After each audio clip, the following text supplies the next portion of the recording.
திருச்சிற்றம்பலம். தென்னாருடைய சிவனையை போற்றி, எந்நாட்டவருக்கும் இறைவா போற்றி. அனைவருக்கும் வணக்கம். 2025 எப்படி இருக்கும் அப்படிங்கிறத நம்ம பார்க்கலாம். இந்த புத்தாண்டுல 4 கிரக பயிற்சிகள் ஆக போகுது. குரு, சனி, ராகு, கேது 4 பேருமே பெரிய கிரகங்கள், வருட கிரகங்கள்னு சொல்லுவோம். இந்த வருட கிரகங்கள் எல்லாமே இந்த வருஷம் மாறுறாங்க. ஒவ்வொரு ராசிக்கும் எந்த மாதிரி பலன்களை கொடுப்பார் அப்படிங்கிறத பார்க்கலாம். குரு பகவானை பொறுத்த வரைக்கும் பெருசா ஒன்றும் பாதிப்பை கொடுக்க மாட்டார். மறைந்திருந்தாலும் ஒரு யோகத்தை கண்டிப்பாக கொடுப்பார். இந்த ராகு வளர்ச்சியை கொடுத்தாலும் ஒரு கெடுதலையும் கொடுத்து ஒரு சம்பவத்தை செஞ்சுட்டு போயிடும். கேது அப்படின்னு சொல்லக்கூடியவர் தடை தாமதத்தை கொடுத்தாலும் கூட உங்களுக்கு என்ன மாதிரி விஷயங்களை கொடுப்பார் அப்படின்னு பார்த்துட்டீங்கன்னா, சைலண்டா செய்யக்கூடிய விஷயம் எல்லாமே கேதுங்க. எல்லாத்தையும் பிரம்மாண்டப்படுத்தி செய்யக்கூடியது எல்லாமே ராகு. வெளிப்படைய சத்தமா செய்யறது எல்லாமே ராகு. கேது சைலண்டா சம்பவம் பண்ணக்கூடியது கேதுதான். அடுத்தது சனி பகவான். இந்த சனி அப்படின்னு பார்த்துட்டீங்கன்னா இந்த வருஷம் ஏன்னா இருக்கிறதுல 2.5 வருஷத்துக்கு ஒரு தடவை மாறக்கூடிய கிரகம் அப்படிங்கிறது பெரிய கிரகம் அப்படிங்கிறது நம்ம சனியை சொல்லுவோம். அப்ப சனி பகவான் உங்களுக்கு கும்பத்திலிருந்து மீனத்துக்கு போக போறார். அப்புறம் ராகுவோட இணையக்கூடிய ஒரு 2 மாதங்கள், அதற்கப்புறம் பார்த்தீங்கன்னா 2.5 வருட காலங்கள் அந்த வீட்டுலதான் இருக்க போறார். அப்ப சனி பகவான் என்னென்ன பண்ணுவார் அப்படின்னு அனுபவத்தையும் கொடுத்து பாடத்தையும் கற்றுக் கொடுத்து ஒரு ஆசானாக செயல்படக்கூடியவர் சனி பகவான். அப்போ இந்த சனி பகவான், ராகு பகவான், கேது பகவான், குரு பகவான் இவங்க எல்லாம் என்னென்ன செய்ய போறாங்க அப்படிங்கிறத நம்ம ஒவ்வொரு ராசிக்கும் எப்படி இருக்கும் அப்படிங்கிறத நம்ம முழுமையா பார்க்கலாம். இது உங்களுடைய ராசி. உங்க ராசிக்குள்ளேயே கேது 1.5 வருஷம் ஆச்சு. அடுத்தது எப்ப வரைக்கும்? இந்த மே மாசம் 2025 மே வந்ததுன்னா 1.5 வருட காலங்கள் உங்களை வச்சு செஞ்சுக்கிட்டு இருக்குது. கேது அருளுக்கு மட்டும்தான் சப்போர்ட் பண்ணும், பொருளுக்கு பெரிய அளவுக்கு சப்போர்ட் பண்ணுவது இல்லை. பொருளை கொடுத்தாலும் அதை அப்பவே எடுத்துக்குது அப்படிங்கறதா உண்மை. சோ இந்த கேது உங்களுக்கு இந்த 1.5 வருஷம் எதை கொடுத்துருப்பார் அப்படின்னு பாத்துட்டீங்கன்னா, மனக்குழப்பம், விரக்தி, கணவன் மனைவிகள் நிறைய கருத்து வேறுபாடுகள், பிரிவினைகள், டைவர்ஸ் வரைக்கும் போனது இருக்குது. அதே போல பாத்தீங்கன்னா இந்த கேது இன்னொன்னு என்ன கொடுத்துருப்பாருன்னு, அடுத்தது எனக்கு என்ன பண்றதுன்னே தெரியலைங்க, யாரை பாக்குறது, என்ன விஷயம் செஞ்சா நல்லது நடக்கும் அப்படிங்கிற ஒரே குழப்பமா இருக்குது. தனிமையில இருக்கிற, ஒரு ரூம்குள்ள போய் சாத்திட்டு இருக்கிற, யாரை பாக்குறதுக்கு எனக்கு பிடிக்கல, எனக்கு சாப்பிட்றதுக்கு பிடிக்கல, எதுவுமே எனக்கு பிடிக்கல.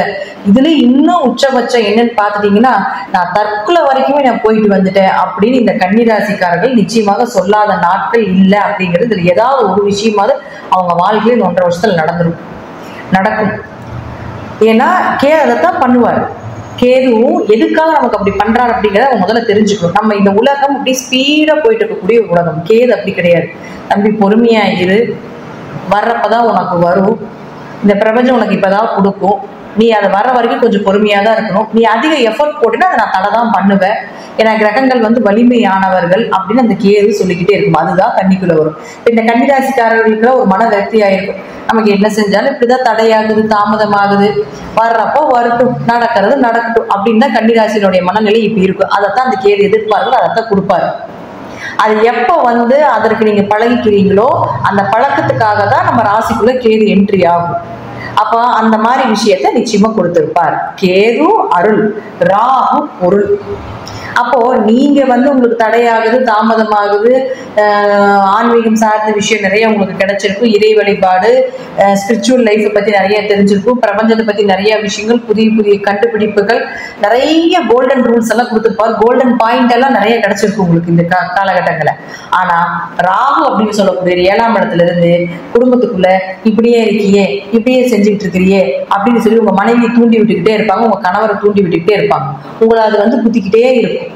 அப்போ இதனால நிறைய பிரிவினைகளோ இதெல்லாம் கொடுத்துருக்கும். ஒருவேளை ஜாதகம் நல்லா இருந்ததுன்னு வச்சுக்கோங்களேன், என்ன ஆகும் அப்படின்னு பாத்தீங்கன்னா, சுப பிரிவினையாக கணவன் மனைவிய ஒரு வெளிநாடோ வெளியூரோ மாத்தி அனுப்பிச்சிடும். வேலைக்காகவோ படிப்புக்காகவோ ஏதோ ஒரு விஷயத்துல குடும்பத்தை விட்டு வெளியே வர வச்சிடும். சுப பிரிவினைகளை ஜாதகம் நல்லா இருந்தா. அப்படி இல்லைன்னா நான் தான் சொன்னேன், ஒரு ரூம்குள்ள உட்காந்துட்டு இவங்களே அழுதுட்டு நீங்களே யோசிச்சுட்டு நீங்களே அழுதுட்டு இருக்கக்கூடிய ஒரு சூழ்நிலைகள் தான் இப்ப கன்னிக்கு போயிட்டு இருக்குது அப்படிங்கிறதா முற்றிலும் உண்மையான ஒரு விஷயம். குரு இருந்து குரு வந்ததுக்கு அப்புறம் பிரச்சனைகள் உண்டு. அதாவது அடிப்படத்தான் செய்யும், ஆனா அதுக்கு மருந்து தான் இந்த குரு. ஓகே, இது இல்லையா நம்ம அடுத்தது பாத்துக்கலாம் அப்படின்னு சொல்லி ஒரு தட்டி கொடுக்கறதுக்கும் நமக்கு ஒரு சோல்மேட்டா இருக்கிறதுக்கு தான் இந்த குரு வந்திருப்பாரு.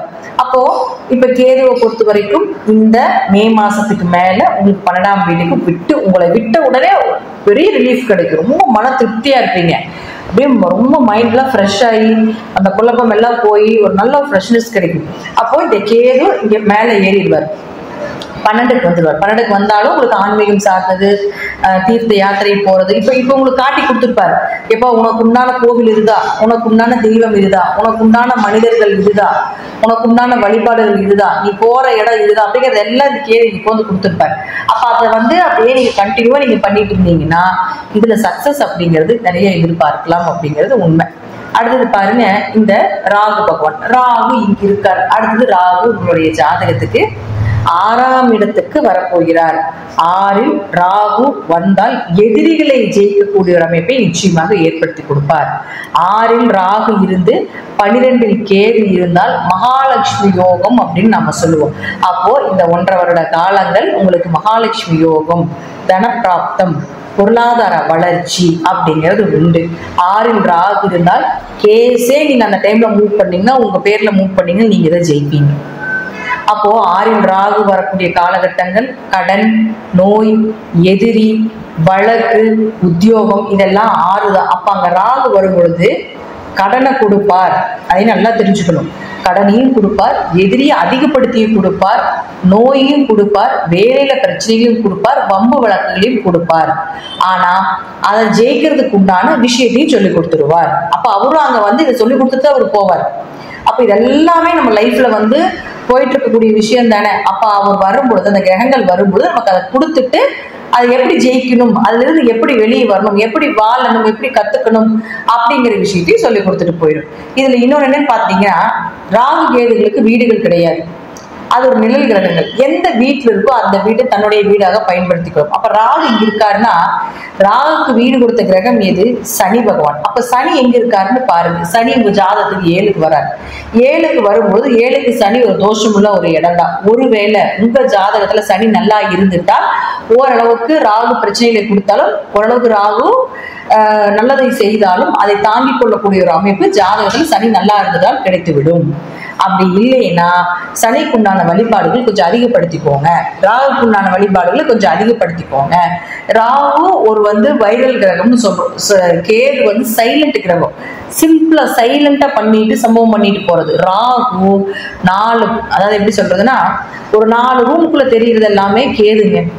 4 ஊருக்கு உலகமே தெரிய அளவுக்கு வைக்கிறது, எல்லாருக்கும் தெரிஞ்சு அவமானப்படுறது எல்லாமே இந்த ராகு பண்றது. கேது உள்ளே கொஞ்சம் பண்ணிடும், ராகு வெளிப்படையே காட்டிட்டு போயிடும்.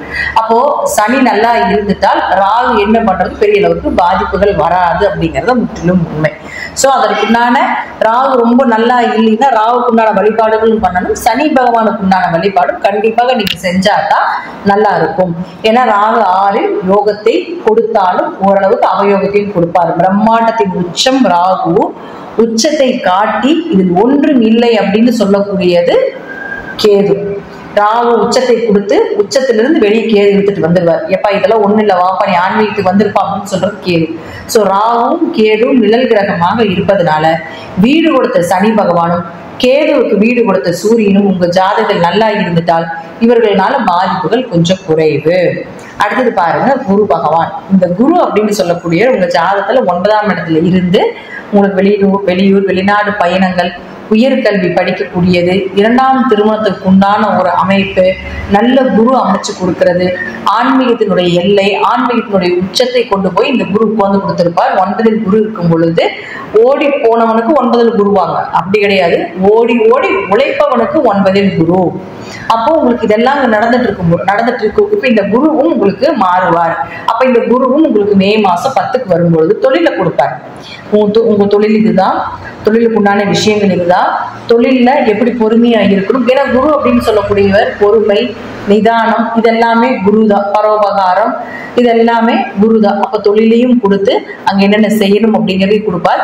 இருப்பினும் சொந்த தொழில், ஏன்னா குரு வந்து இருக்கிற இடத்த கொஞ்சம் பால் செய்வார் அப்படிங்கிற அமைப்பு உண்டு, அதாவது கெடுப்பார் அப்படிங்கிற அமைப்பு உண்டு. அப்ப 10ல குரு வரக்கூடிய ஒரு இடத்துல தொழில உட்காந்து வேலை செய்ய கொடுக்க மாட்டார். இப்ப சொந்த தொழில் பண்றவங்க எல்லாமே உட்காந்துட்டு ஓனரா உட்காந்துட்டு நம்ம அமௌண்ட் வாங்கி போட்டிருப்போம் இல்லைங்களா, அதெல்லாமே பண்ணாம கொஞ்சம் வேலைப்பளவு அதிகப்படுத்தி கொடுப்பார், ஓடி ஓடி உழைக்க வைப்பார். அப்ப அதற்கு உண்டான விஷயத்தை எல்லாமே இந்த குரு கொடுப்பார். சோ குருவும் நல்லதுதான் செய்வார் அப்படிங்கிறதுலயும் மாற்றம் கிடையாது. ராகு கேதுவால ஒரு ஜாக்பாட் யோகமும், சனி பகவான் அப்படிங்கிறது அஷ்டம கண்ட சனியாக வருவார் உங்களுக்கு. அப்ப கண்ட சனியாக வரும் பொழுது கணவன் மனைவிக்குள்ள கொஞ்சம் கருத்து வேறுபாடுகளும், பார்ட்னர் போட்டு தொழில் பண்ணிட்டு இருந்தீங்கன்னா கொஞ்சம் பிரிவினைகளையும் பிரிவினைகளையும் கொடுப்பார். ஆனா பார்ட்னருக்கு போட்டு தொழில் பண்ணிட்டு இருக்கக்கூடியவர்களுக்கு பிரிவினைகளை கொடுத்தாலும் அவங்க யார் என்னன்னு தோல் உரிச்சு காமிச்சிடும், நல்லவரா கெட்டவரான்னு. அப்போ நீங்க அதைப்படி நீங்க உங்க தொழிலை நம்ம நடத்தலாம். ஓகேங்களா? அப்போ கன்னிராசியை பொறுத்த வரைக்கும் கேது வெளியே என்ட்ரி ஆயிட்டாரு, பல பிரச்சனைகள் உங்களுக்கு குறைஞ்சிரும்.